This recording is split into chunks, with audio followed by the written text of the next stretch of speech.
conscientes que pedir que venga tu poder es de altísimo riesgo para nosotros. Somos conscientes que estamos delante de un Dios tremendamente santo. Y aun cuando tu palabra nos dice que eres 3 veces santo, no llegamos a dimensionar eso. Pero Padre, estando en tu presencia, simplemente decimos que tu gracia y tu misericordia nos envuelva. Queremos que venga tu poder, queremos que tu poder descienda, queremos que tu poder nos llene. Queremos ver tu poder actuando a nuestro alrededor, lo queremos. Pero Señor, que nunca olvidemos que ese poder viene envuelto de santidad de Dios. Y que tú esperas que el que use tu poder lo haga en plena santidad. Santo como eres tú. Señor, en esta hora te pedimos que limpies nuestro corazón. Espíritu Santo, prepáranos para estar en la presencia del Padre. Jesús, que tu sangre nos vuelva a limpiar una vez más. Nos escondemos en Cristo para poder estar en la presencia de Papá, mirar su rostro y ser ministrados por Él.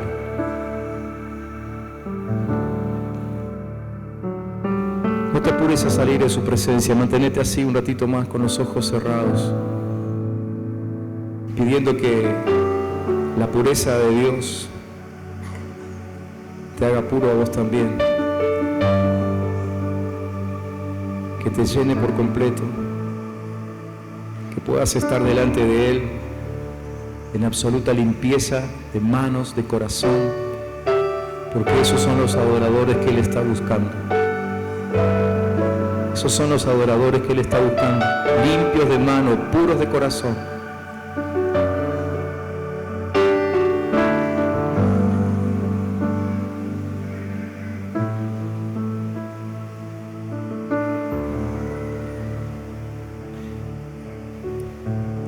Que al comenzar cada día recordemos que tú buscas a los limpios de manos y puros de corazón.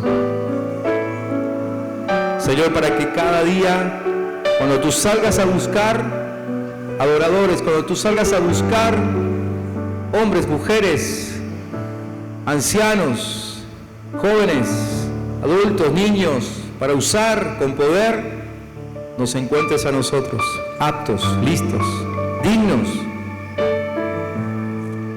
Y Señor, que la gloria de Dios corra a través de nosotros y donde vayamos, llevemos esa gloria que llenará la tierra definitivamente. Bendito sea Jesús. Amén. Amén.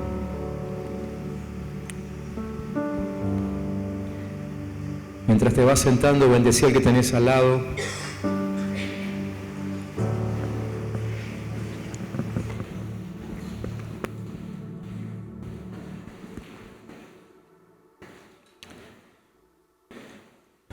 Qué lindo verlos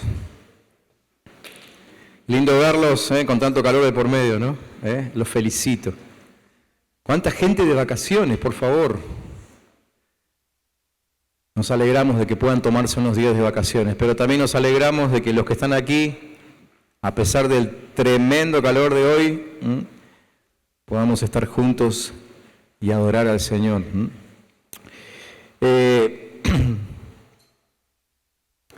Sé que han estado siendo ministrados ustedes los domingos pasados con muy buena palabra del Señor y estamos en acuerdo con los demás líderes y queremos que este sea un verdadero año de encuentro con el Señor, ¿no? Y que Él realmente nos encuentre, como recién decíamos y como dice su palabra, limpios de manos, puros de corazón, ¿sí? Y que Él quiera usar a esta congregación para llenar esta tierra de su gloria. Amén.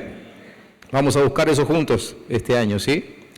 Y quiero leer un pasaje Y a partir de este pasaje, que lo voy a repetir seguramente un par de domingos más, quiero tratar de compartir con ustedes algunos principios que la palabra nos enseña para poder vivir de la manera que a Dios le agrada, ¿no? y servirle y hacerlo, como decíamos recién, con mucho poder. Y ese pasaje está en el segundo libro de Samuel, capítulo 9, los primeros 13 versículos. Segundo libro de Samuel, capítulo 9, versículos 1 al 13. Una historia conocida seguramente para la mayoría de ustedes, pero vamos a sacar algunas enseñanzas allí de ese pasaje. Dice que el rey David averiguó si había alguien de la familia de Saúl a quien pudiese beneficiar en memoria de Jonatán. Estamos hablando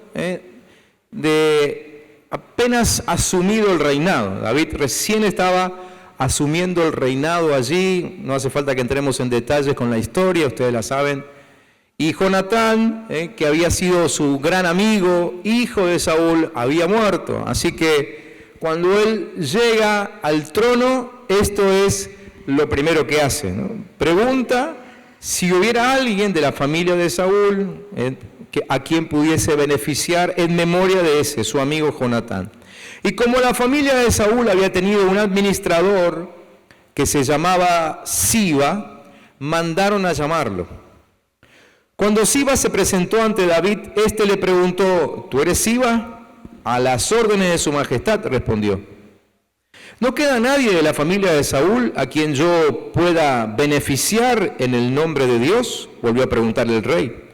Sí, su majestad, todavía le queda a Jonatán un hijo que está tullido de ambos pies. No camina. Si recuerdan la historia, ustedes saben que cuando era pequeño y huyendo del ejército que quería atacar a la ciudad, su criada lo llevaba en brazos, se le cayó, se le quebraron las piernas y ya no pudo caminar nunca más.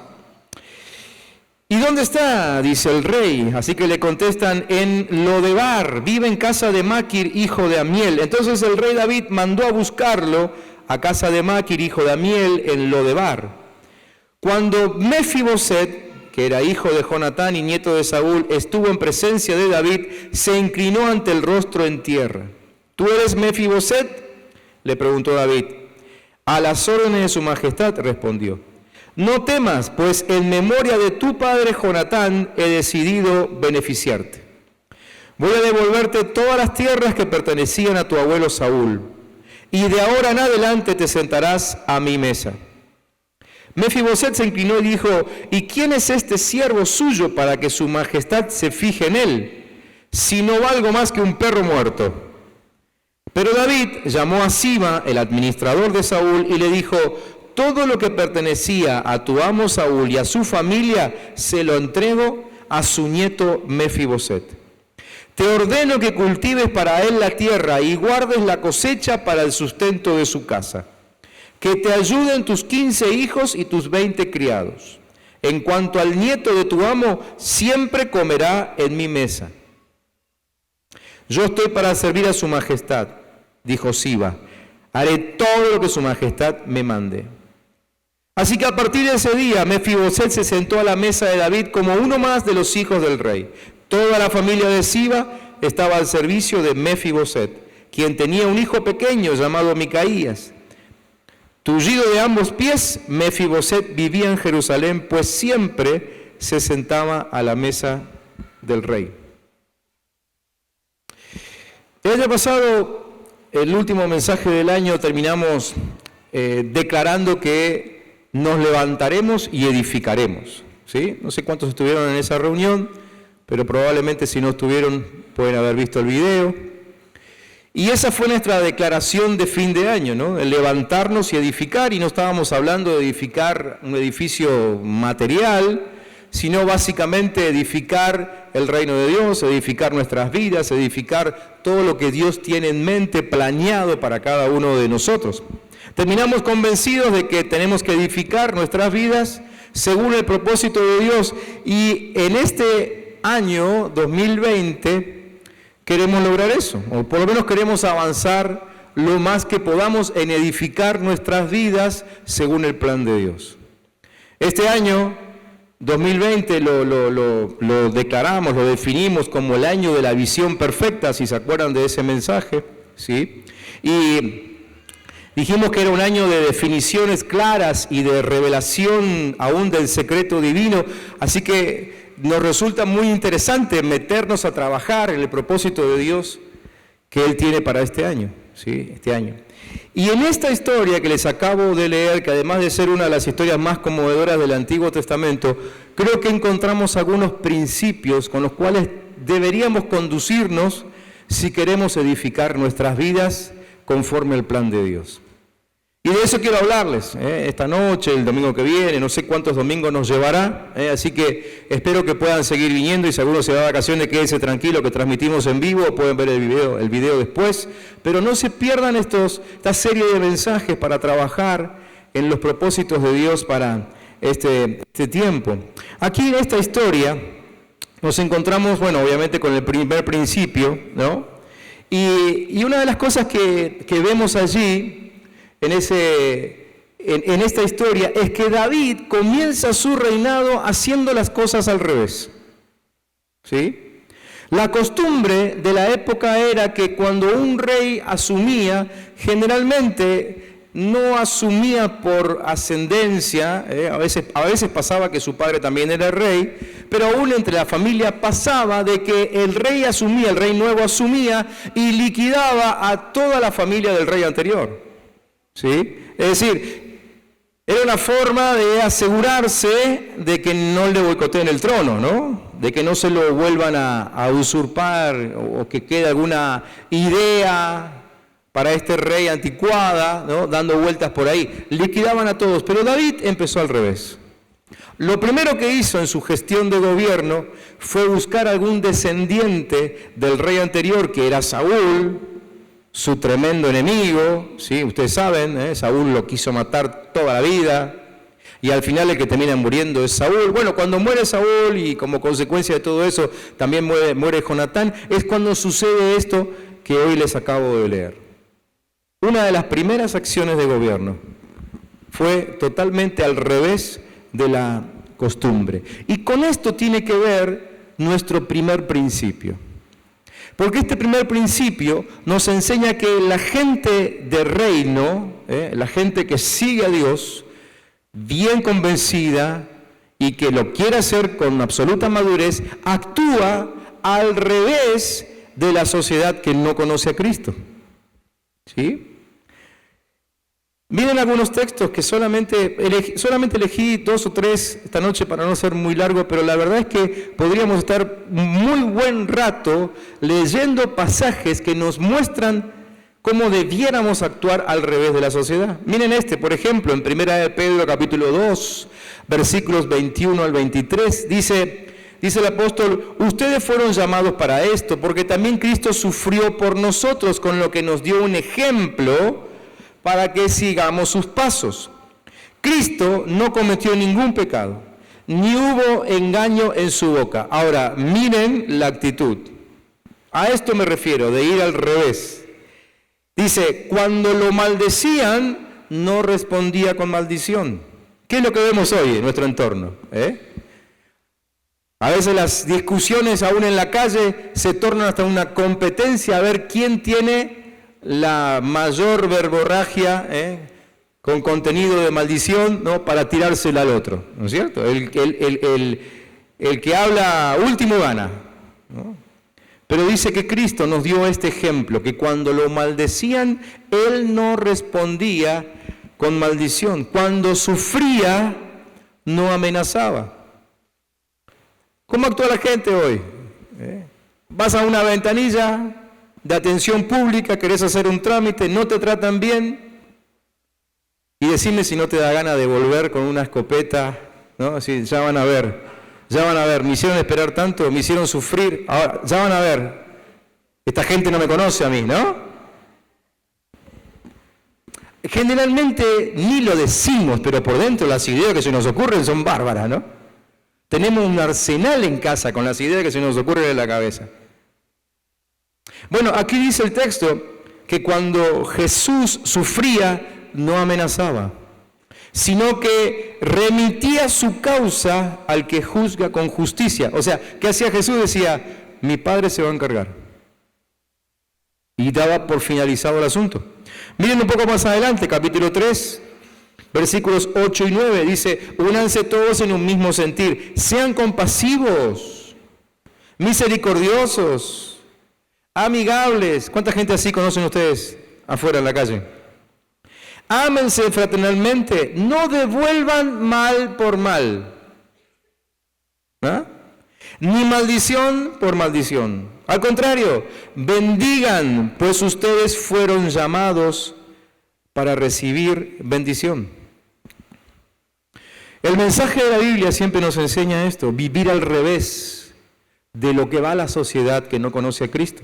Ustedes recuerden que para el mundo de la época de Cristo, Cristo era una verdadera amenaza, ¿sí?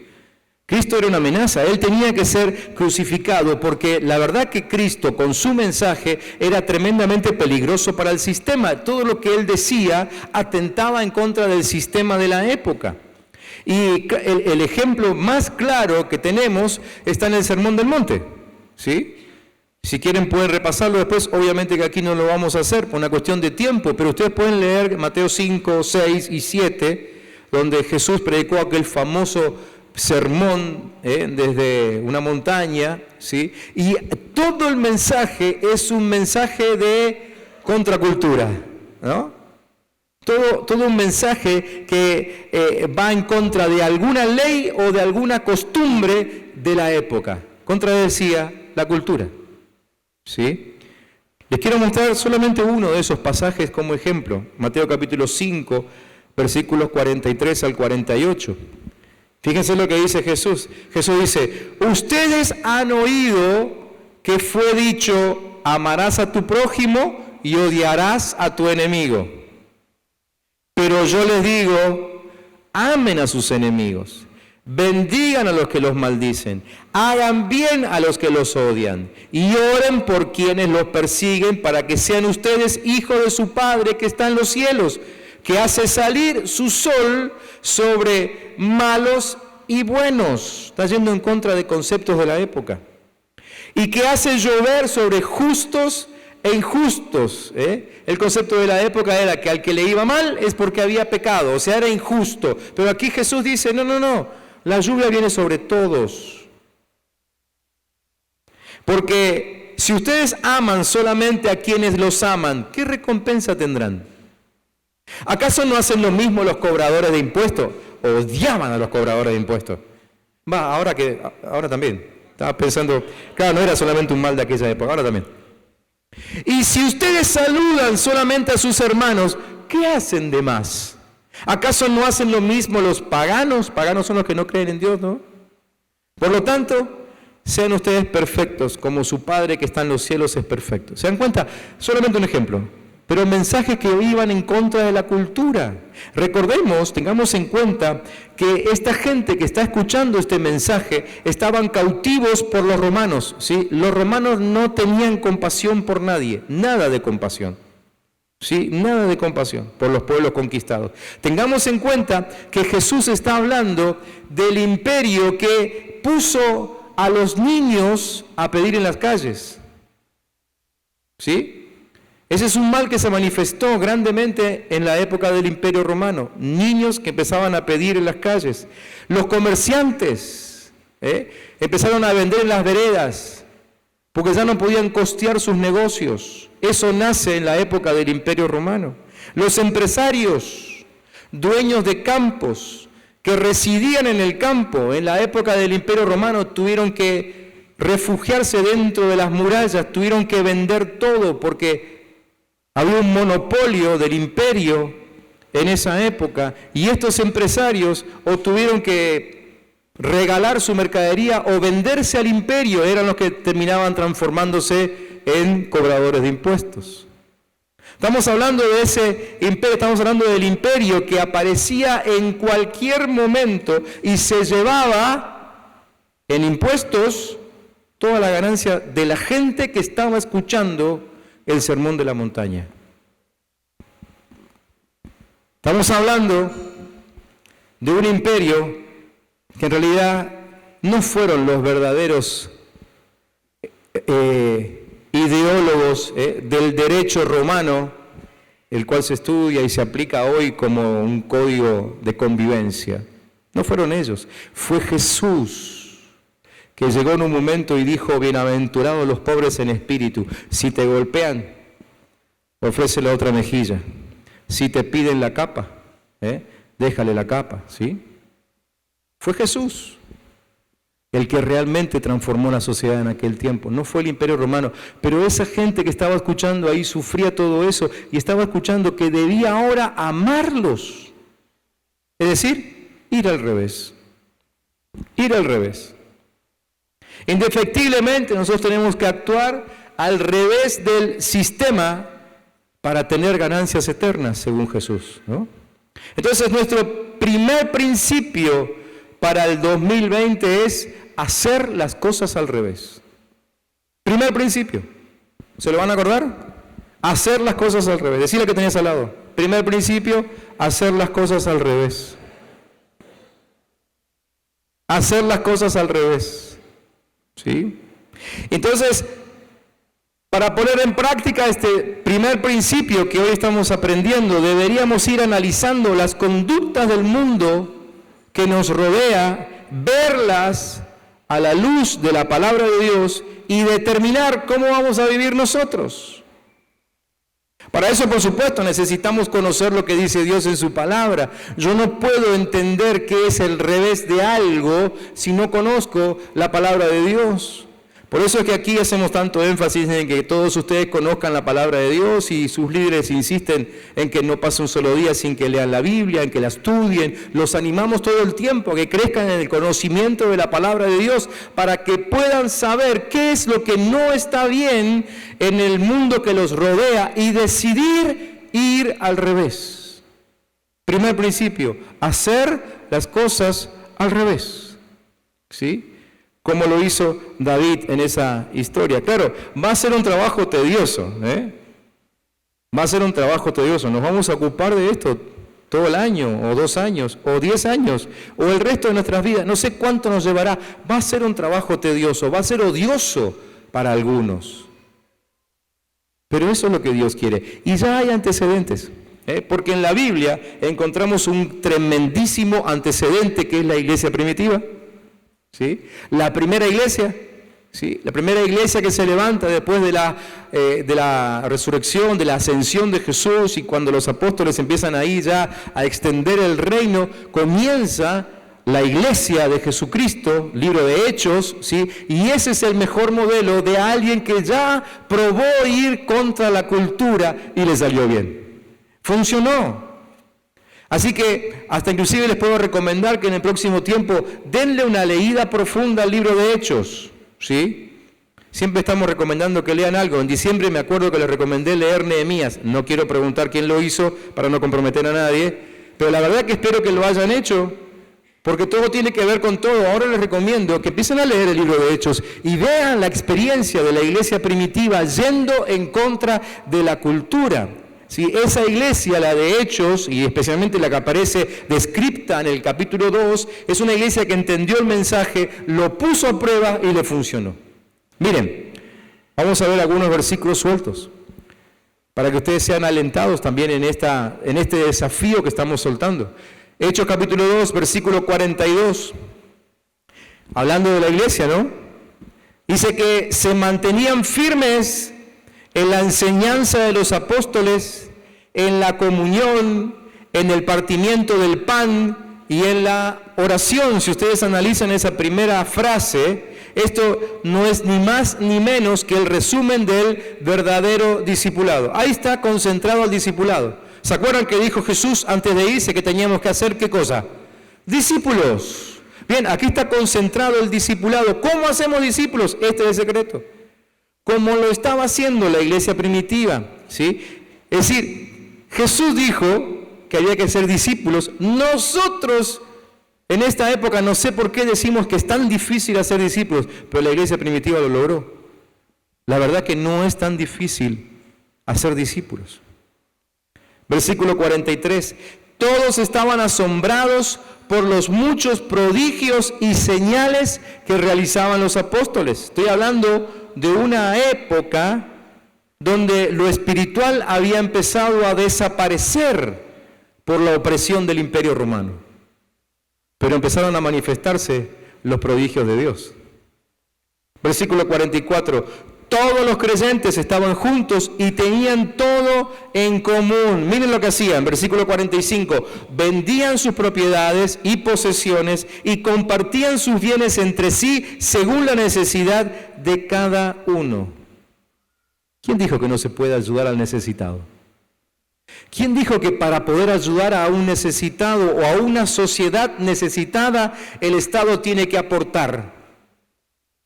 Si seguimos esperando que lo haga el Estado, se nos va a llenar la Argentina de necesitados. Los recursos no están en el Estado, los recursos están en la iglesia. Desde los espirituales en adelante, ¿sí? Ellos tenían todo en común y a ninguno le faltaba absolutamente nada. Y yo creo que entre nosotros todavía hay una cantidad increíble de recursos. ¿Cuántos creen eso? ¿Amén? Versículo 46. No dejaban de reunirse en el templo ni un solo día. De casa en casa partían el pan y compartían la comida con alegría y generosidad. Estamos leyendo un texto que describe a una iglesia en medio de una época donde, como les conté antes, había que trabajar más. ¿Sí? Porque, como les dije, en cualquier momento llegaba el imperio y les sacaba cualquier ganancia o les aplicaba un nuevo impuesto y de la noche a la mañana podían pasar a ser literalmente pobres, así que había que trabajar de más. Ahí sí que había que hacer horas extras, pero ¿cuántas veces se juntaban en la semana en el templo? Todos los días.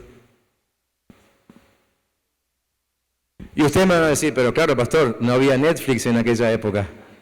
¿Cuántos dicen, gloria a Dios, que aquella época no había Netflix? Sería bueno no tenerlo ahora, una tentación menos, ¿no? Pero ellos iban todos los días. No es que la vida en aquel tiempo era más fácil, me parece que era más complicada, pero ellos iban todos los días. Estamos hablando de actitudes que van en contra de la costumbre. Estamos hablando de hacer las cosas al revés. Estamos hablando de hacer las cosas como a Dios le gusta. Quédense tranquilos que no vamos a poner aquí reuniones todos los días. Solamente estoy haciendo una comparación de cuántas veces nosotros simplemente por no tener ganas, quizás a una reunión no vamos. Si vamos a hacer las cosas al revés, si queremos que estos principios se apliquen en nuestra vida, si queremos edificar una nueva relación con nuestro Padre Celestial, que Él nos bendiga y que su poder se manifieste en nosotros, pues entonces habrá que hacer algunos cambios. Es imposible vivir otras experiencias sin cambiar algunas actitudes, ¿no es cierto? Ustedes ya lo saben. ¿Quieren finales diferentes? Pues hay que hacer un proceso distinto. Versículo 47. Alabando a Dios y disfrutando de la estimación general del pueblo. ¿Quién dijo que no se puede estar bien con Dios y con la gente al mismo tiempo? Esa es una idea nuestra, me parece, ¿no? Que a veces pensamos que vamos a ofender a alguien si sirvo a Dios. O voy a ofender a alguien si no lo atiendo porque es la hora de ir a la reunión o porque tengo un compromiso de servicio en la iglesia. La iglesia acomodó su agenda para quedar bien con Dios en primer lugar, pero también poder estar bien con el pueblo, porque a ese pueblo había que ganarlo. A ese pueblo había que mostrarle un evangelio de poder, había que mostrarle una cultura distinta.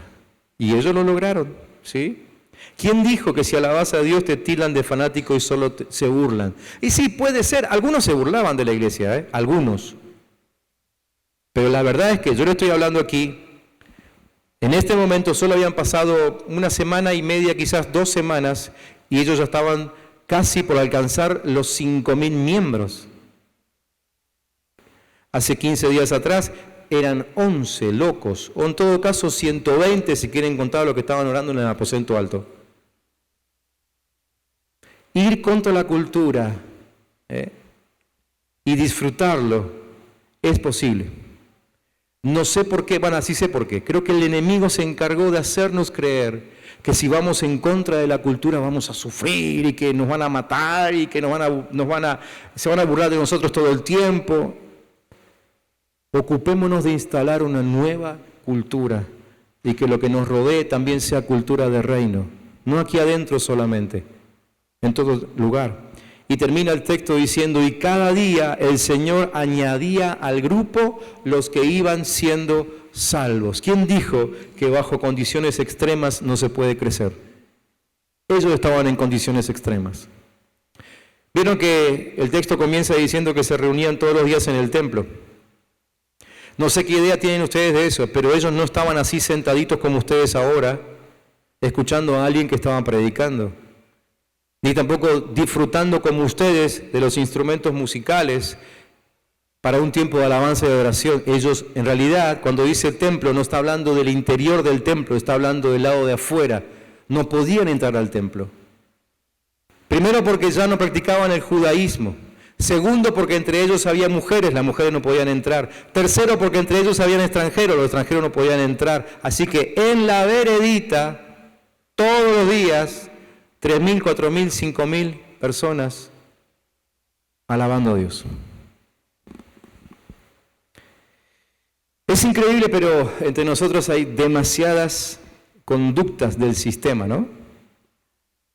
Nos hemos acostumbrado a tantas cosas del imperio reinante, del sistema. Y cómo nos cuesta cambiar.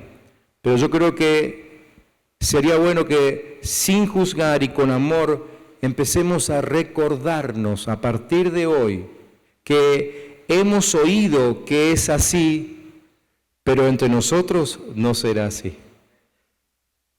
Hemos oído que es así, pero entre nosotros no será así. ¿Pueden decirlo conmigo? Entre nosotros no será así. Practiquemos un poquito para que empecemos a decirlo de aquí en adelante. Entre nosotros no será así. Entre nosotros no será así. Mirá al que tenés al lado y decirle, entre nosotros no será así. No será así. ¿Me quieren ayudar con las palabras en rojo que van a ir apareciendo así en la pantalla? Hemos oído que hay gente descartable, pero entre nosotros no será así. Hemos oído que hay gente en crisis, pero entre nosotros no será así.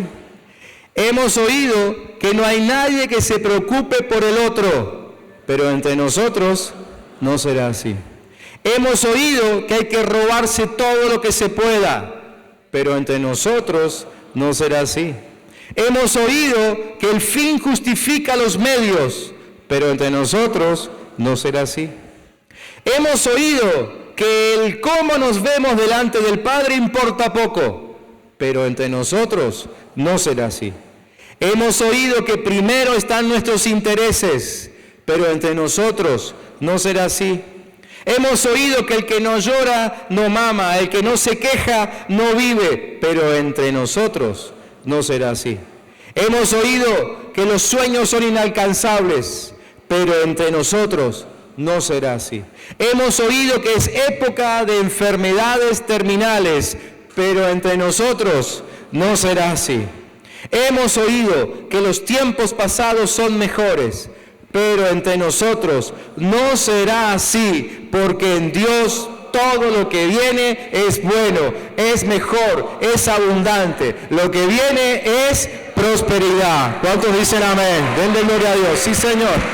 Aleluya. Entre nosotros no será así. Entre nosotros no será así.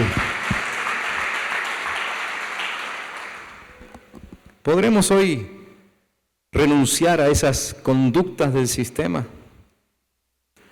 para que podamos empezar a practicar el entre nosotros no será así? Necesitamos ponernos firmes en esto y nos vamos a ayudar el uno al otro para mantenernos firmes. Y cada mensaje y cada lección en su grupo de crecimiento y cada encuentro apuntará a que nos fortalezcamos para que entre nosotros no sea así como se ha oído, que entre nosotros no se repita lo que sucede en el sistema. ¿Les parece? ¿Me acompañan a orar esta noche para que podamos rechazar y aún renunciar al sistema del mundo? ¿Sí? Si creen que eso es posible y si tienen desde adentro esa motivación del Espíritu Santo para hacerlo, ¿se quieren poner en pie para que podamos orar juntos? Por favor, déjenme que les guíe en esta oración. Vamos a orar juntos, pero déjenme que les guíe. Porque mientras preparaba el mensaje, obviamente que no solamente le pedí al Señor palabra para escribir el mensaje, sino también para poder orar, para que podamos orar conforme a lo que está en su corazón. Así que déjenme que les guíe entonces con lo que entiendo de parte de Dios que necesitamos renunciar en este tiempo. Y también en la actitud que tenemos que adoptar. Pueden cerrar los ojos con tranquilidad. Esta oración no va a aparecer en la pantalla, solamente repitan lo que yo voy orando para que hagamos una oración juntos en todo esto. Vamos a orar así. Padre Celestial, hemos decidido levantarnos y edificar. Sobre todo edificar nuestra relación contigo. Hoy estamos entendiendo que tú quieres que vayamos al revés del sistema. Y has puesto modelo en tu palabra, desde David hasta Jesucristo mismo, enseñándonos que eso se puede lograr.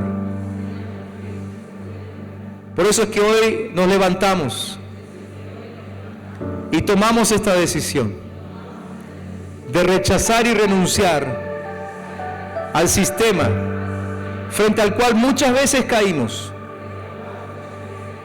pero ahora decididos a vivir conforme al reino de Dios. Por eso en el nombre de Jesús, y les pido que hagan esta oración de una manera personal, digan así: yo rechazo y desecho la mentira que tiene su origen en el infierno y me propongo a vivir en la verdad que nace de Dios en cualquier negocio en el que me mueva. Yo rechazo y desecho la corrupción y me propongo a vivir en santidad, aún en las cosas más escondidas, como mis propios pensamientos. Yo rechazo y desecho la liviandad y me propongo a vivir en verdadero compromiso en mi servicio a Dios. Yo rechazo y desecho la avaricia y me propongo vivir en abundante generosidad para con el prójimo. Yo rechazo y desecho el desinterés y me propongo vivir con amor genuino en todas mis relaciones. En el nombre de Jesús. Amén. Vamos a empezar a poner en práctica las vivencias de la iglesia primitiva, que es solamente un modelo que está puesto ahí para nosotros. Y a partir de este mensaje y aún en los estudios, en los grupos de crecimiento, vamos a ser alentados, aún con algunas cosas prácticas, para que podamos sacarnos de adentro nuestro todo eso del sistema, del imperio, que no tiene más que un origen en el infierno mismo, ¿no? Porque tiene propósito de desgastarnos, de secarnos, de empobrecernos. Y vamos a trabajar juntos para que la abundancia de Jesucristo empiece a manifestarse en nuestras vidas. Para eso vino Él. Así que para eso vamos a mantenernos orando unos por otros, ¿sí? Y aún averiguar si hay necesitados entre nosotros. ¿Saben que ya hemos vivido muchas crisis, ¿no es cierto? Y yo recuerdo algunas particularmente, pero una en especial, que fue la crisis del 2000, 2001. Estábamos todavía en Bahía Blanca, allí con Siachar, con Lili. Y hasta el día de hoy todavía recordamos cómo fue tan notorio para la sociedad que nos rodeaba el cómo en la iglesia generamos la ayuda entre unos y otros. A tal punto que no solamente no hubo necesitados, sino que después de la crisis hubo abundancia de prosperados. ¿Sí? Trabajábamos ahí con ellos, en una villa. Gente con o sin trabajo, o con algún trabajo totalmente irregular, pobreza al máximo, delincuencia y tantas otras cosas, ¿no? Les animo a que vayan a ese lugar ahora, después de que la iglesia intervino y después de la crisis empezamos a ver gente que no solamente regularizaba su trabajo, sino que se establecía en la prosperidad. ¿Ustedes se imaginan el shock, el golpe y aún cómo se le cerrará la boca al sistema cuando empiece a haber gente de reino ayudándose por encima de la crisis? Cuando lo que se maquina en oscuridad, en habitaciones cerradas con 7 llaves, no funciona. Porque la luz de Cristo es lo que empieza a verse. Y todo lo que el sistema intenta, que es desgastar, aplastar, destruir, matar, no lo logre, porque hay una iglesia que está interesada en el de al lado, que busca al necesitado, que provee de lo que recibe, que no dice ser suyo nada de lo que tiene, como la iglesia primitiva, sino que está para servir a otros. Alentémonos al discipulado, porque necesitamos crecer en el conocimiento de la palabra. El Espíritu Santo mismo necesita pararse sobre una fuente de poder en nosotros, y esa fuente de poder es la palabra de Dios.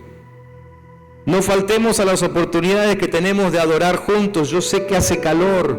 Dentro de unos meses estaremos quejándonos del frío. Gloria a Dios, porque Dios proveyó un aire acondicionado increíble para el verano, ¿sí? A tal punto que tuvimos que decirle a algunos de ustedes que se traigan la campera. ¿Se acuerdan? Yo ese día falté y lo dejé solito a Rodrigo para que dé el anuncio. No me animé. Y en invierno estamos aquí de remerita. El Señor ha provisto para que podamos estar aquí y no faltar nunca a esas oportunidades que tenemos de adorar juntos. No las desperdiciemos. No las desperdiciemos. El mundo es el que se refugia, el que se esconde, el que se escapa. No hagamos nosotros eso, vivamos al revés. Hagamos las cosas al revés. Vivamos al revés. Vamos a terminar la reunión aquí. Pero antes vamos a hacer una cosita. Vamos a empezar a hacer las cosas al revés, ¿no? Hagamos algo diferente. En vez de terminar cantando como lo hacemos siempre, esta noche les quiero pedir que terminen de esta manera. Que se tomen un minuto, ¿sí? Un minuto. Con un minuto hay tantas cosas que se pueden decir, ¿no es cierto? Un minuto para orar por el de al lado. ¿Y en qué sentido van a orar? Van a orar para que el de al lado tenga la fortaleza, ¿sí? La firmeza, la convicción de Dios para hacer las cosas al revés. Eso es todo lo que van a pedir. No pidan por su salud, no pidan por su trabajo, no pidan por sus hijos, no, eso el miércoles. Nos encontramos el miércoles, vamos por eso. Hoy pedimos por el de al lado para que reciba fortaleza y firmeza de parte de Dios para cumplir con este principio número 1, hacer las cosas al revés. ¿Amén? ¿Lo hacemos? Después de que cada uno oró por el de al lado, primero uno, después el otro, o si quieren orar juntos no hay problema porque van a estar orando a Dios y Él escucha a todos al mismo tiempo, como ustedes quieran. La reunión queda terminada. Y como siempre dicen los chicos, no se vayan sin saludar a unos cuantos. Y si es posible a todos, mejor. Dios les bendiga.